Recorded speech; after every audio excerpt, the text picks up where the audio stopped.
नमस्कार प्यारे कृषि विद्यार्थियों, आपका स्वागत है हमारे डेली जो हम क्लास लेकर आते हैं आपके लिए टॉप 20 एमसीक्यूज की। उसमें आपका बहुत बहुत स्वागत है।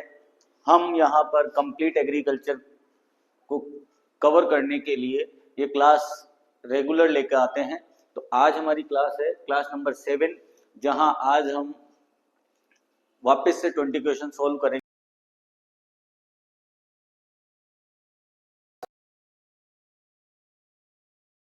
आपको YouTube पे प्लेलिस्ट मिल जाएगी और उसमें कई सारे कॉन्सेप्ट आपके क्लियर होंगे। तो जिन्होंने नहीं देखा है, जो नए हैं इस चैनल पे, इसको चैनल को जो है सब्सक्राइब करें और उसके बाद में वो वीडियो आप देखें, ताकि आपकी नॉलेज जो है उसका स्तर और ज़्यादा हाइक हो। चलो अब हम हमारे फर्स्ट क्वेश्चन की ओर चलते हैं।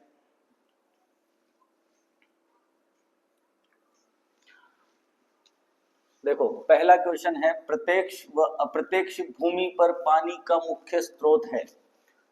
भूमि पर पानी का मुख्य स्रोत क्या है जो कि बाहर से दिख जाता है? वो तो है प्रत्यक्ष स्रोत है, जैसे कि तालाब, डैम, नहर, झील। ये क्या है? आपके प्रत्यक्ष स्रोत है। अप्रत्यक्ष स्रोत की बात करें तो अप्रत्यक्ष स्रोत में आ जाता है आपका ट्यूबवेल। ठीक है, क्या आ जाता है? ट्यूबवेल आपका आ जाता है। तो ये पानी जो है इनमें कहाँ से आता है? तो भूमि जो रिचार्ज होती है वो जनरली किससे होती है? यहाँ ऑप्शन दिया हुआ है नहर, ट्यूबवेल, वर्षा और तालाब। तो राइट आंसर हमारा यहाँ पर क्या आ जाएगा? वर्षा। अच्छा, इस क्वेश्चन को लाने के पीछे मकसद ये भी था कि आपको मैं एक अच्छी जानकारी भी आज देने वाला हूँ। तो देखो क्या है जानकारी। भारत की जो वार्षिक वर्षा है, वार्षिक वर्षा वो है कितनी? 1194 mm। कितनी है? 1194 mm है। अब अगर मान लो यहाँ mm में नहीं दिया हुआ हो तो हम कैसे उसको उसकी गणना करेंगे? तो भारत की औसत वार्षिक वर्षा कितनी है? ऐसे ही भारत का क्षेत्रफल की हम बात करें तो कितना है? 329 मिलियन हेक्टेयर। कितना है? 329 मिलियन हेक्टेयर ऐसे मान के चलते हैं। वैसे तो 328.7 मिलियन हेक्टेयर है। अच्छा, मैं यहाँ पर एक बार फिर से मेंशन कर देता हूँ, 328.7 मिलियन हेक्टेयर। ठीक है, तो इसका फॉर्मूला यही है, 1194 अपॉन 1000 इंटू 328.7। तो हमारे पास जो जल आ जाएगा वो कितना आ जाएगा? 400 मिलियन हेक्टेयर। 400 मिलियन हेक्टेयर जो है हमारे पास क्या आ जाएगा? वर्षा जल आ जाएगा। 400 million hectare metre, 400 hectare million metre जो है, हेक्टेयर मीटर जो है वो किसके अंतर्गत शामिल किया जा रहा है? यहाँ पर इसके समकक्ष माना जा रहा है। तो ये चीज आपको क्लियर आ जानी चाहिए। मतलब एप्रोक्स आंसर तो निकल के जो आता है वो लगभग कितना आता है? 392 आता है, पर हम जो है उसको राउंड फिगर में हम कितना मान रहे हैं? 400 मिलियन हेक्टेयर मीटर मान रहे हैं। पर आपको ये चीज आ जानी चाहिए, ये चीज आपको आना अत्यंत आवश्यक है। अच्छा, ये जो पानी हमारे पास आता है वो कितने दिन की बारिश से आता है? 130 डेज जो है वो क्या है? आपके वर्षा दिन है। कैसे दिन है? 130 वर्षा दिन है। अब देखो इसमें भी जो है ज्यादातर बारिश जो, जैसे कि मतलब अपन बात करें 300 मिलियन हेक्टेयर मीटर जो है वो लगभग हमारे कौन से मानसून से मिलती है? हमारे जो है आते हुए मानसून से मिलती है, और उसके बाद में बाकी बारिश जो मिलती है वो लौटते हुए मानसून से मिलती है। तो ये आपका क्लियर है। तो यहाँ पर प्रत्यक्ष अप्रत्यक्ष जो पानी का मुख्य स्रोत है वो क्या हो जाएगा? राइट आंसर वर्षा हो जाएगा। और यहाँ पे मैंने आपको जो है एक कॉन्सेप्ट और भी क्लियर कर दिया कि कैसे जो है मिलियन हेक्टेयर मीटर में हम जो हमारी वार्षिक वर्षा है उसको कन्वर्ट करेंगे। ठीक, नेक्स्ट क्वेश्चन की ओर बढ़ते हैं। अच्छा, इसी प्रकार का क्वेश्चन जो है वो WO 2025 के एग्जाम में भी देखा गया है, इसलिए मैंने आपको ये क्लियर करवाने के लिए ऐसा क्वेश्चन डाला है ताकि आपका क्लियर हो। देखो नेक्स्ट और देख लेते हैं, निम्न में से कौन सी प्रजाति दलदल भूमि हेतु उपयुक्त है। मतलब ऐसी कौन सी प्रजाति है जो दलदल भूमि हेतु उपयुक्त है। तो जनरली जो है दलदल प्रजाति ऐसी होती है, हम क्यों यहाँ पर दलदल को हमने जिक्र किया है, जबकि ये तो हमारी फसलें भी नहीं है, पर दलदल भूमि में जो पौधे उगते हैं, दलदल भूमि में जो पेड़ उगते हैं, वो क्या करते हैं,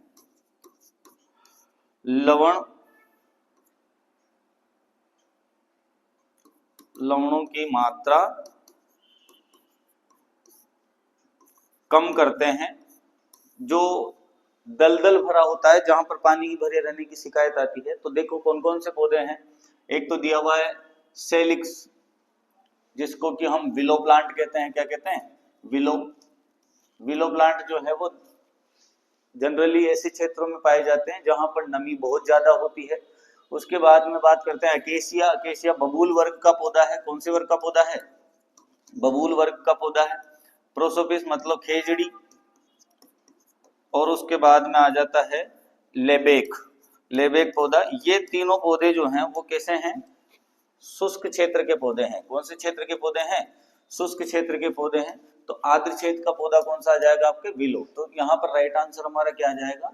सेलिक्स स्पेसीजमा आ जाएगा। ठीक है, सेलिक्स स्पेसीजमा मतलब विलो प्लांट है एक ऐसा जिसकी लकड़ी को हम जनरली काम में भी लेते हैं, टिम्बर के पर्पज से भी काम में लेते हैं।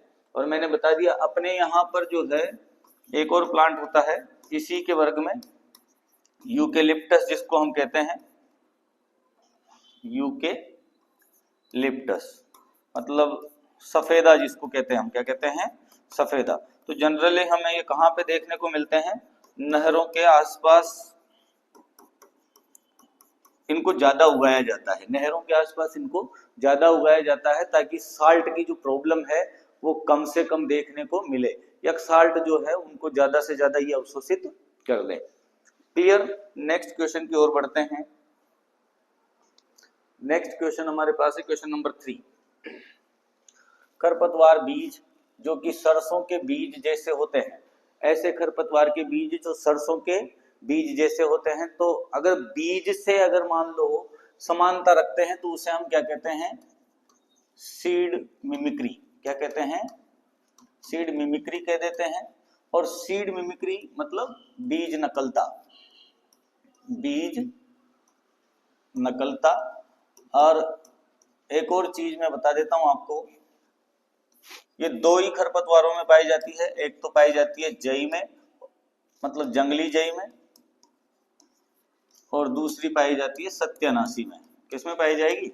सत्यानाशी में। तो ऐसे खरपतवारों को जो सीड मिमिक्री दिखाते हैं, इनको हम कौन से वीड कहते हैं? सैटेलाइट वीड कहते हैं। अब अच्छा, एक चीज और है, यहां पर तो हमारा राइट आंसर क्या हो जाएगा? सत्यानाशी। अब सत्यानाशी के केस में अगर हम बात करें तो इसके बीज सरसों से अलग करना कठिन है। अलग करना कठिन है, तो इसीलिए हम इसको क्या कह देते हैं? बिल्कुल कॉन्सेप्ट क्लियर करते हुए चलना, आपत्तिजनक खरपतवार कहते हैं। आपत्तिजनक खरपतवार क्या कह देते हैं? आपत्तिजनक खरपतवार इसे हम कह देते हैं। अच्छा, अगर मान लो इसके बीज अगर साथ में रहते हैं तो कौन सा रोग हो जाता है? ड्रोपसी रोग हो जाता है। ड्रोपसी रोग सबसे पहले कहाँ देखा था? 1998 में नई दिल्ली में। कहाँ देखा था? नई दिल्ली में देखा गया। और इस रोग में क्या होता है? अंधापन आ जाता है और भी कई सारे एलर्जिक रोग होते हैं। तो इतना कितने अगर मान लो बीजों का तेल, अगर मान लो जैसे सत्यानाशी का कितना तेल सरसों के तेल में मिल जाता है, तो ये बीमारी देखने को मिलती है। तो ड्रोपसी ट्रेजेडी सबसे पहले नई दिल्ली में देखी गई। तो 2% से अधिक मात्रा अगर सत्यानाशी के तेल की है तो फिर क्या होगा, कौन सा रोग होगा, ड्रॉप्सी रोग होगा। तो ये मैंने आपको बता दिया। मुख्य खरपतवार है, मुख्य खरपतवार है किसका, सरसों का। मुख्य खरपतवार सरसों। दूसरी चीज वार्षिक है और रबी सीजन का है। ये तो पता लग ही गया कि सरसों जो है रबी सीजन की है। वैज्ञानिक नाम अगर बात करें तो आर्जिमोन, आर्जिमोन मैक्सिकाना, मतलब मैक्सिकन से, मैक्सिकाना, इसको मैक्सिकन पोपी भी कहते हैं, मैक्सिकन पोपी। ठीक है, इतनी अच्छी खासी जानकारी आपको सत्यानाशी के बारे में मिल गई। और भी कई सारी जानकारियां हैं सत्यानाशी के बारे में, पर अभी आगे बढ़ते हैं।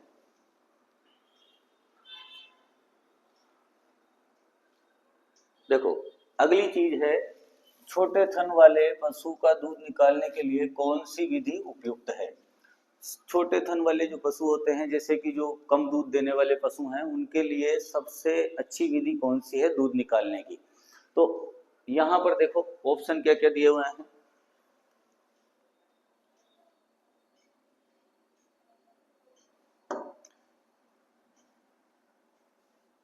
देखो ऑप्शन दिया हुआ है पूर्ण हस्त विधि, दूसरा दिया है नकलिंग, तीसरा दिया है मशीन द्वारा, और चौथा दिया अंगूठे व अंगुलियों द्वारा। तो पूर्ण हस्त को तो हम क्या कहते हैं, फिस्टिंग, क्या कहते हैं, फिस्टिंग कहते हैं। नकलिंग अंगूठा विधि को कहते हैं अंगूठा विधि। मशीन द्वारा आप जानते हो, इसको हम क्या कहते हैं, स्ट्रिपिंग, स्ट्रिपिंग विधि इसे कहा जाता है। तो छोटे थन वाले जानवरों के लिए जो है वो कौन सी विधि काम में लेते हैं, स्ट्रिपिंग विधि काम में लेते हैं। और सबसे अच्छी विधि जो है वो फिस्टिंग मानी जाती है। इसमें क्या बुराई है, इससे जो है गांठ बनने की संभावना है, गांठ बनने का भय रहता है। ठीक है, ये दूध निकालने की विधि हो जाती है। स्ट्रिपिंग जो है वो मालवी नस्ल वगैरह जो गाय की नस्लें हैं, इनमें हम काम में लेते हैं जनरली। अच्छा एक और चीज, दूध निकालने का कार्य जो किया जाता है जनरली, वो कौन सी साइड से किया जाता है। जैसे गाय भैंसों में दूध निकालने का कार्य जनरली कौन सी साइड से करना चाहिए, लेफ्ट या राइट साइड से, ये आप मुझे कमेंट करके बताना है। नेक्स्ट क्वेश्चन है, देखो गाय के दूध निकालने की क्रिया कितने समय में पूर्ण हो जानी चाहिए। गाय का दूध निकालने की प्रक्रिया जो है वो कितने समय में पूर्ण होनी चाहिए, ये यहाँ पर क्वेश्चन दिया हुआ है। तो ऑप्शन दिया हुआ है 5 से 7 मिनट, 13 से 15 मिनट, 5 मिनट और 9 से 11 मिनट। अब यहाँ पर दो ऑप्शन हमें ऐसे देखने को मिले, इसलिए हम आपके पास जो है वो क्या लेकर के आ गए, ये क्वेश्चंस को लेके आ गए। तो दूध निकालने के लिए सबसे पहले जरूरी चीज क्या है, पावसना। पावसने के लिए जिम्मेदार हार्मोन कौन सा है, ऑक्सीटोसिन। ऑक्सीटोसिन हार्मोन जो है वो कहां पाया जाता है, पश्च पीयूष ग्रंथि, पीयूष ग्रंथि द्वारा स्त्रावित किया जाता है, पश्च पीयूष ग्रंथि द्वारा स्त्रावित किया जाएगा। ऑक्सीटोसिन क्या करता है, जो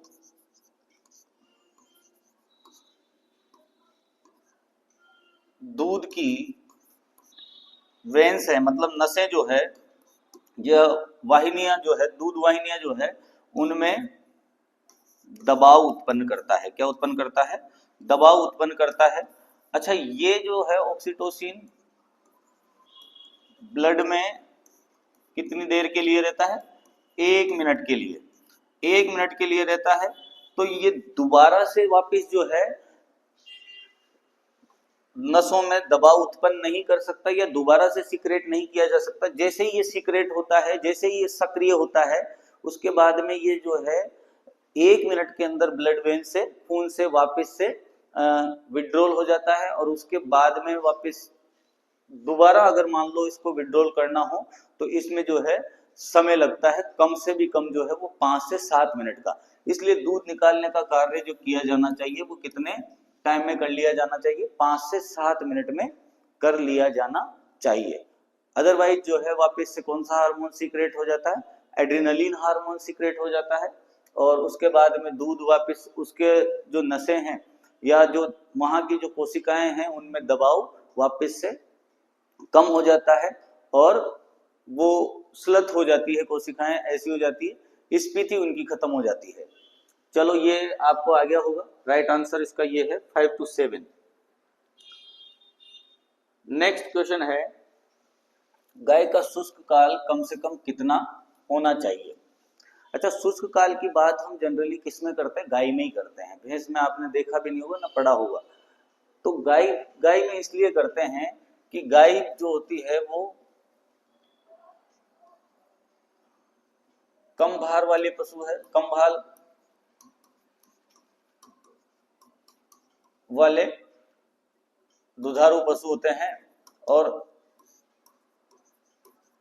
दूसरी चीज ये है कि इनमें हम फ्लेश बनने के लिए, मतलब उनका शरीर बनने के लिए जो है हम 60 दिन का समय छोड़ देते हैं एवरेज। वैसे तो कितना है, 40 से 80 दिन जो है वो ड्राई पीरियड होता है, शुष्क दिन ये होते हैं।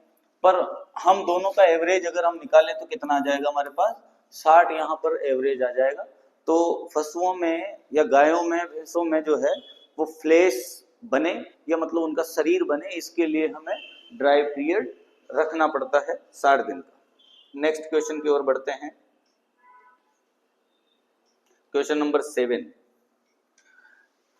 निम्न में से कौन सा कारक दूध की मात्रा या उसके गुणों को प्रभावित नहीं करता है? मतलब दूध के संगठन को जो प्रभावित नहीं करता है, ऐसा कौन सा कारक है? पहला है पेत्रक पदार्थ, पेत्रक कारक। बिल्कुल पेत्रक कारक प्रभावित करेगा। यदि मान लो पेत्रक मालवी है तो उसका दूध उत्पादन कम होगा, मतलब दूध की मात्रा कम होगी, उसकी गुणवत्ता भी कम होगी, उसमें वसा की मात्रा भी कम होगी, तो ये भी प्रभावित करता है। दूसरा है पशु की नस्ल। क्या है? पशु की नस्ल। तो नस्ल भी प्रभावित करती है। जैसे कि मान लो आपका बात करें, हम पशु की नस्ल की बात करें तो जैसे गिर है तो उसकी दूध की मात्रा ज्यादा होती है और मालवी की दूध की मात्रा कम होती है। ऐसे भदावरी की बात करें तो जैसे गुणों में कि भदावरी के दूध में जो है वो वसा की मात्रा ज्यादा पाई जाती है, जबकि मुर्रा के दूध में और कम पाई जाती है। पशु की आयु भी प्रभावित करती है। अगर पशु जो है वो वृद्ध है या फिर बूढ़ा, मतलब ऐसे कहेंगे कि ज्यादा एज उसकी है या कम एज उसकी है, तो उसका दूध उत्पादन थोड़ा कम होता है। नेक्स्ट आता है पशु का रंग। रंग कोई सा भी हो, दूध उत्पादन पे कोई फर्क नहीं पड़ता, न ही उसके गुणों पे फर्क पड़ता है। तो यहाँ पर राइट आंसर क्या आ जाएगा? पशु का रंग। क्या आ जाएगा? पशु का रंग यहाँ पर राइट आंसर हो जाएगा। नेक्स्ट क्वेश्चन की ओर बढ़ते हैं। वसा की सबसे अधिक मात्रा किस दूध में पाई जाती है? वसा की सबसे अधिक मात्रा किस दूध में पाई जाती है? तो देखो, दूध के कितने टाइप होते हैं। सबसे पहला दूध तो क्या होगा? जो बछड़े को पिलाया जाएगा। बछड़े के लिए जो मिल्क होता है वो होता है फोर मिल्क। कौन सा मिल्क होता है? Four milk. ठीक, उसके बाद में दूध को हम कहाँ पर लेंगे? स्ट्रिप, मतलब जो पहले उसके बाद की जो धारें हैं, जैसे मान लो उसके बाद जो हम थोड़ा भी दूध निकाल रहे हैं वो स्ट्रिप मिल्क है। ठीक, और उसके बाद का मिल्क जो होता है वो मिडिल मिल्क होता है। मिडिल मिल्क, ठीक, मिडिल मिल्क होता है। और उसके बाद में लास्ट मिल्क। और हम फर्स्ट मिल्क किसको कहते हैं? फर्स्ट मिल्क हम कहते हैं खीस को। किसको कहते हैं? खीस को कहते हैं। तो खीस में तो देखो वसा की मात्रा कमी होती है।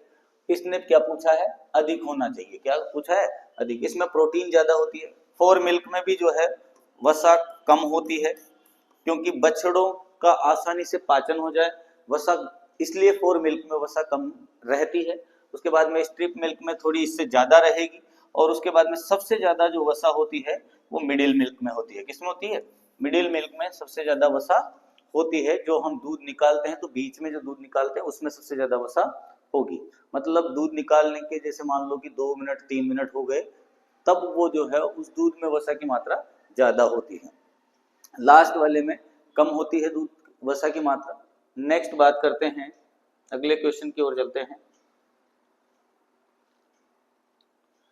रेतीली भूमि में सबसे अधिक सूखा सहन करने वाली तथा शीघ्र पकने वाली खरीफ की दलहनी फसल कौन है? तो रेतीली भूमि की यहाँ पर बात की जा रही है, तो यहाँ पर राइट आंसर क्या आ जाएगा आपका? मोट राइट आंसर आ जाएगा सर्वाधिक सूखा सहनशील। सर्वाधिक सूखा सहनशील फसल है। सर्वाधिक सूखा सहनशील फसल कौन सी है? मोठ आपकी है विग्ना एकोनिटिफोलिया। आगे बढ़ते हैं।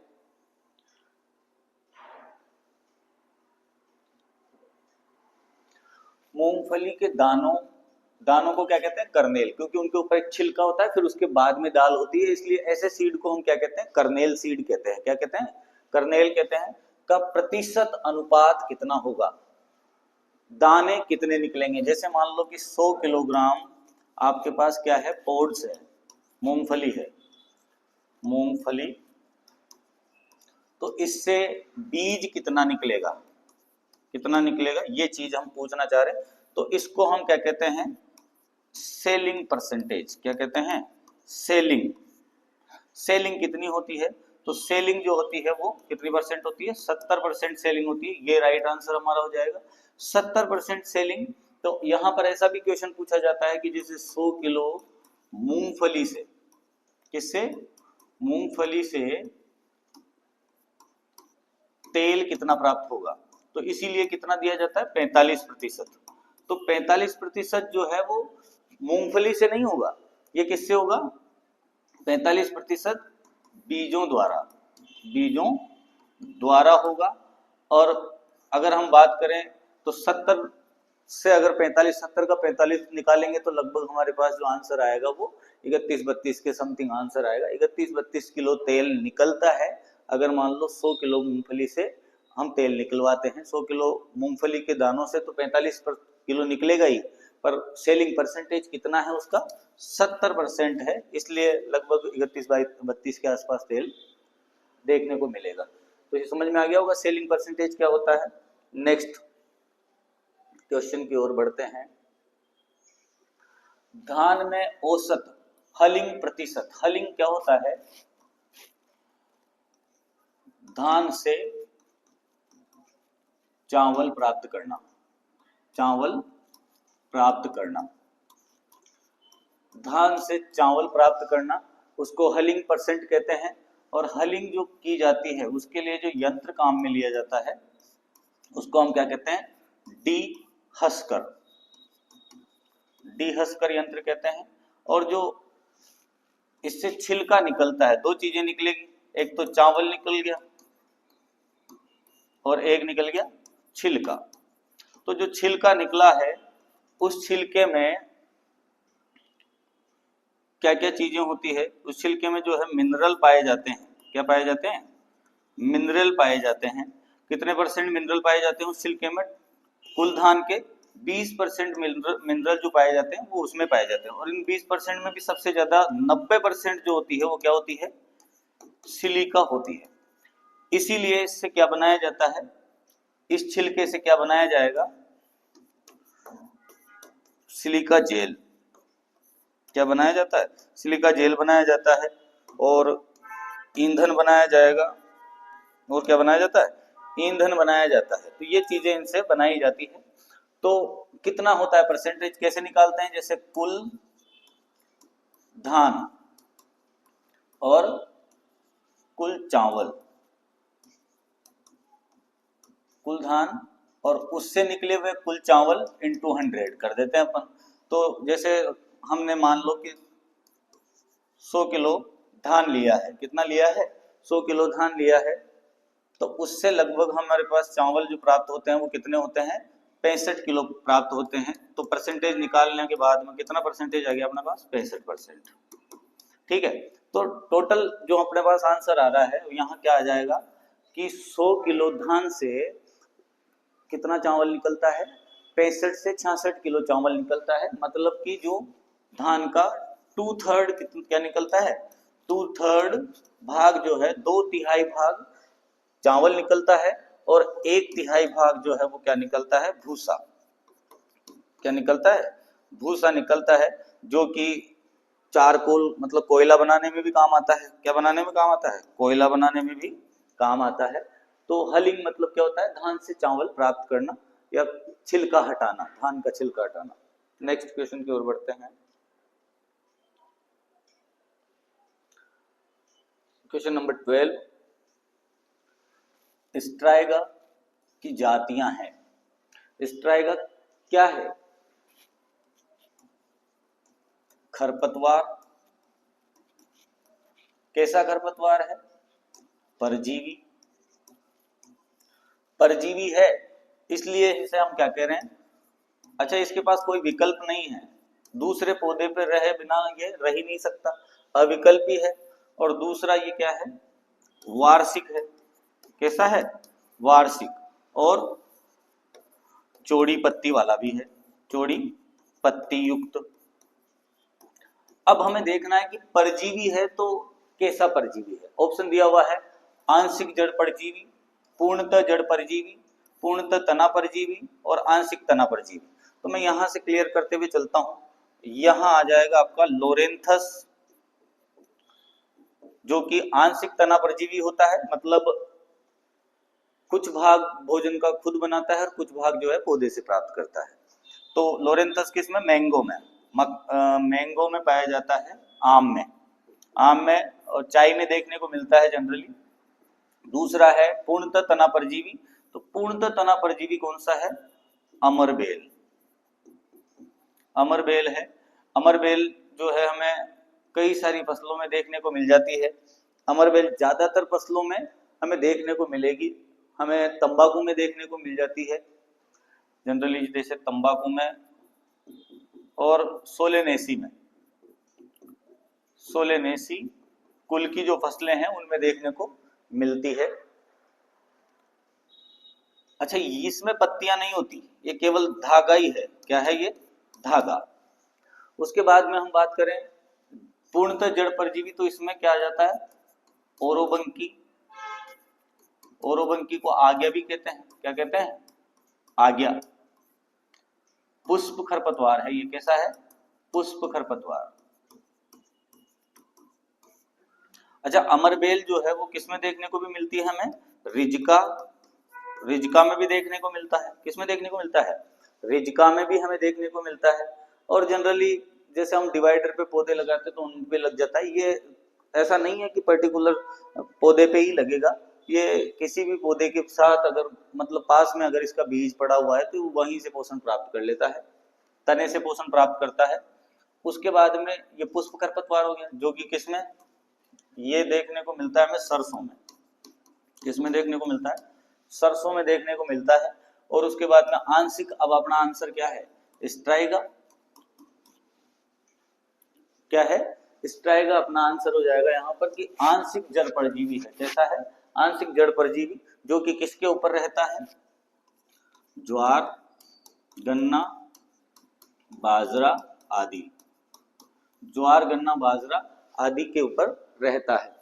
इसका कंट्रोल कैसे किया जा सकता है? इसका कंट्रोल देखो, चौड़ी पत्ती का है तो 2,4-D डाल दो, सिंपल सी चीज है। और उसके बाद में अच्छा, ये उगता कब है? जैसे हम यहां पर फसलें काम में ले लें,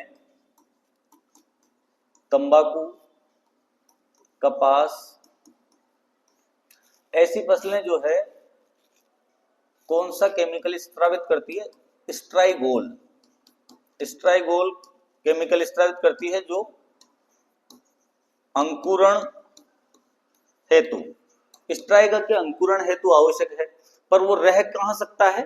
ज्वार, गन्ना, बाजरा पे रहता है। तो अंकुरण होने के बाद में उसको खत्म होना पड़ता है, जिसको हम क्या कहते हैं? आत्मघाती, आत्मघाती अंकुरण कहते हैं। क्या कहते हैं? आत्मघाती अंकुरण उसे हम कहते हैं। चलो नेक्स्ट देखते हैं। अच्छा, और क्या कर सकते हैं, देखो हरी खाद भी लगा सकते हैं इसके लिए, इससे बचने के लिए हरी खाद भी लगा सकते हैं। किसकी? सनई। तो ये नहीं उगता है, फिर कम उगता है। ठीक है, पास फसलें मैंने आपको बताई दी, पास फसलें लगा सकते हो, फसल चक्र अपना सकते हो। ठीक, नेक्स्ट क्वेश्चन की ओर बढ़ जाते हैं। स्ट्राइगा के बाद में अगला क्वेश्चन है, संकर कपास के जनक कौन है? संकर कपास, पहली संकर कपास की जो वैरायटी है वो H4 है, जो कब बनाई गई? 1970 में। 1970 में कहाँ बनाई गई? गुजरात में। और गुजरात में किसके द्वारा बनाई गई? Doctor C.T. पटेल, जो कि स्वर्गवासी हो गए, तो लेट डॉक्टर C.T. पटेल यहाँ पर राइट आंसर आ जाएगा। C.T. पटेल के द्वारा जो है वो संकर कपास विकसित की गई। संकर कपास विकसित करने का मुख्य जो कारण था वो क्या था? इसका फाइबर जो होता है, फाइबर जो होता है वो कैसा होता है? लंबा होता है। इसका फाइबर जो होगा वो कैसा होगा? फाइबर इसका लंबा होता है, इसलिए जो है इस कॉटन को डेवलप किया गया हाइब्रिड कॉटन। तो पहली वैरायटी कौन सी थी इसकी? H4, है ना। ऐसे वारा लक्ष्मी वगैरह जो भी है वैरायटीज, ये भी इसी की वैरायटीज है। चलो नेक्स्ट क्वेश्चन की ओर बढ़ते हैं। इसमें और बहुत सारे वैज्ञानिक जो है, जैसे कि हल दिया हुआ है, सल दिया हुआ है, ये किससे रिलेटेड है? ये मक्का से रिलेटेड है। किससे रिलेटेड है? मक्का से। जब भी इनका क्वेश्चन आएगा तब हम इनके बारे में बात करेंगे, है ना। बीपी पाल जो है वो किससे रिलेटेड है? गुलाब से रिलेटेड साइंटिस्ट है या रिसर्चर है। चलो आगे बढ़ते हैं, अगला क्वेश्चन लेते हैं। कुसुम, कुसुम मतलब सेफ फ्लावर, सेफ फ्लावर मतलब कुसुम, कोसाम्बी भी कहते हैं, का तेल खून में कोलेस्ट्रॉल कम करने की क्षमता उसमें अधिक मात्रा में उपस्थित निम्न पदार्थ के कारण होती है। तो कोलेस्ट्रॉल मतलब इससे क्या मिलते हैं? इसके तेल से फैटी एसिड मिलेंगे। क्या मिलेंगे? फैटी एसिड, वसीय अम्ल, वसीय अम्ल मिलते हैं। अब देखो वसीय अम्ल भी कौन से मिलते हैं? इसमें ज्यादातर वसीय अम्ल जो है 90%, वो कैसे हैं? असंतृप्त, असंतृप्त है, असंतृप्त वसीय अम्ल है। और उसमें भी मुख्य जो है वो लगभग कितना परसेंट? लगभग जो है वो 78% जो है इसमें क्या पाया जाता है? लिनोलिक, लिनोलिक अम्ल पाया जाता है, या लिनोलिक वसीय अम्ल पाया जाता है, जो क्या है? असंतृप्त वसीय अम्ल है। तो लिनोलिक वसीय अम्ल यहाँ पर दिया हुआ है। यही जो है वो हार्ट पेशेंट के लिए अच्छा माना जाता है, या कोलेस्ट्रॉल को कम करने का कार्य करता है। दूसरी चीज क्या है? सनफ्लावर का ऑयल भी हम काम में लेते हैं। सनफ्लावर से जैसे सफोला ऑयल, सनफ्लावर से सफोला ऑयल बनता है, तो वो भी हृदय रोगियों के लिए अच्छा माना जाता है। फिर उसके बाद सोयाबीन, सोयाबीन में भी जो है लिनोलिक अम्ल अच्छी मात्रा में पाया जाता है, 58 के लगभग उसमें पाया जाता है। ऐसे ही हम बात करें बाकी अम्लों की, तो ये अम्ल जो है वो अल्प मात्रा में पाए जाते हैं। नेक्स्ट क्वेश्चन की ओर बढ़ते हैं। आपको कुसुम के बारे में पता होना चाहिए। कार्थिनस टिंक्टोरियस उसका साइंटिफिक नेम है, और कंपोजिटी कुल की फसल है, तिलहनी फसल है। और ऐसे बात करें कि अगर मान लो इससे जो खली बनती है उसमें नाइट्रोजन की मात्रा बहुत अधिक मात्रा में पाई जाती है। इसीलिए कुसुम को जो है द ग्रेट खली भी कहा जाता है। कुसुम की खली को ऑयल केक जो होती है। देखो मक्का का उद्भव प्लेस क्या है, ओरिजिन क्या है? तो ओरिजिन हमने किताबों में पढ़ा है कि मक्का का उद्भव जो है वो क्या है? मैक्सिको। क्या है? मैक्सिको है। और मैक्सिको जो है वो कहाँ, कौन सी, ये इधर जो दिए गए हैं, अफ्रीका दिया हुआ है, अमेरिका दिया हुआ है, चीन दिया हुआ है, भारत दिया हुआ है। तो मैक्सिको जो है वो कहाँ आता है? दक्षिणी अमेरिका महाद्वीप में है भैया।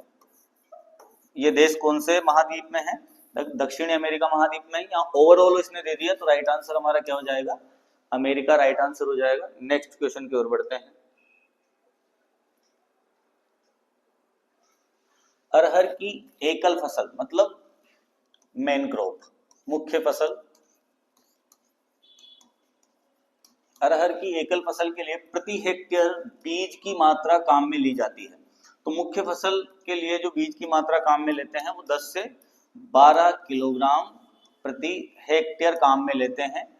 ठीक है, 10 से 12 किलोग्राम प्रति हेक्टेयर काम में लेते हैं।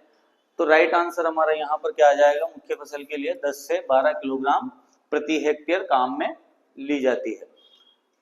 अगर मान लो हम लेट लेते हैं, जैसे कि मान लो कि जिसका ड्यूरेशन ज्यादा है, जो ज्यादा दिनों में पककर तैयार होती है, तो उसके लिए और कम कर दी जाती है। उसके लिए जो बीज दर रखी जाती है वो 8 से 10 किलोग्राम रखी जाती है। कितनी रखी जाती है? 8 से 10 किलोग्राम रखी जाती है। लेट मेच्योरिटी वाली जो वेराइटी है, अर्ली मेच्योरिटी जिनको मुख्य फसल के रूप में हम बोते हैं, 10 से 12। ठीक, नेक्स्ट देखते हैं। साहीवाल नस्ल गाय का उद्गम स्थल निम्न में से कौन सा है? तो साहीवाल को कहां से? साहीवाल जिला, जिसका एक स्थान है मोंट गोमेरी। क्या है? मोंट गोमुरी या मोंट गोमेरी जो है, वहां से प्राप्त किया जाता है, जो वर्तमान में कहाँ है? पाकिस्तान में स्थित है।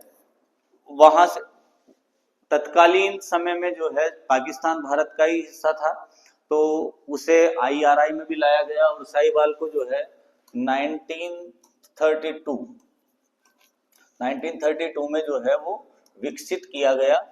और विकसित करने का मतलब है कि उसमें इम्प्रूवमेंट लाए गए, और इम्प्रूवमेंट इतने लाए गए कि अभी जो है सर्वाधिक दूध उत्पादन है भारत में, सर्वाधिक दूध उत्पादन। वैसे रिकॉर्ड जो किया गया वो गिर का है, पर ज्यादा दूध उत्पादन साहीवाल का है, और मीठा दूध भी है। दूध गुणवत्ता अच्छी होती है, दूध गुणवत्ता अच्छी होती है। तो राइट आंसर हमारा यहाँ क्या आ जाएगा? मोंट गोमेरी, पाकिस्तान आ जाएगा। हमारे राजस्थान में इस नस्ल की गायें जो है वो कहाँ पाई जाती है? जनरली जालोर में पाई जाती है। कहाँ पाई जाती है? जालोर में। ये चीज आपको ध्यान रखनी है कि साहीवाल की जो नस्ल है वो राजस्थान में कौन से क्षेत्रों में देखने को मिलती है? जालोर क्षेत्रों में देखने को मिलती है। नेक्स्ट क्वेश्चन की ओर बढ़ते हैं। थार पारकर नस्ल की गाय का उद्गम स्थल क्या है? तो थार पारकर जो है वो राजस्थान के कहाँ पाई जाती है? बाड़मेर में। और बाड़मेर से सटा इलाका जो है, या आपने एग्रीकल्चर में आपने वैसे भी पढ़ाई है, क्या पढ़ा है? स्थिति विस्तार पढ़ा है राजस्थान का। और स्थिति विस्तार पढ़ा है तो आपको पता है बाड़मेर से कौन सा जिला जो है वो कौन से जिले सटे हुए हैं। और सिंध प्रांत जिसको कहते हैं हम, क्या कहते हैं? सिंध प्रांत सटा हुआ है। और सिंध प्रांत का होने की वजह से इस गाय का नाम जो है वो क्या है? सफेद सिंधी भी है। क्या है? सफेद सिंधी। अगर मान लो सिंध प्रांत की नहीं होती तो इसे सफेद सिंधी नहीं कहते, है ना? तो राइट आंसर यहाँ पे क्या आ जाएगा? सिंधु, सिंध प्रांत आ जाएगा। थार को पार करने के बाद में जो नस्ल पाई गई है उसे थार पारकर कहा है। तो राजस्थान का थार डेजर्ट जैसे ही पार करते हैं और जो सिंध प्रोविंस आता है वहां यह नस्ल पाई जाती है। एक आल से अपीयरेंस होता है इसका कुबड़ थोड़ा बड़ा होता है।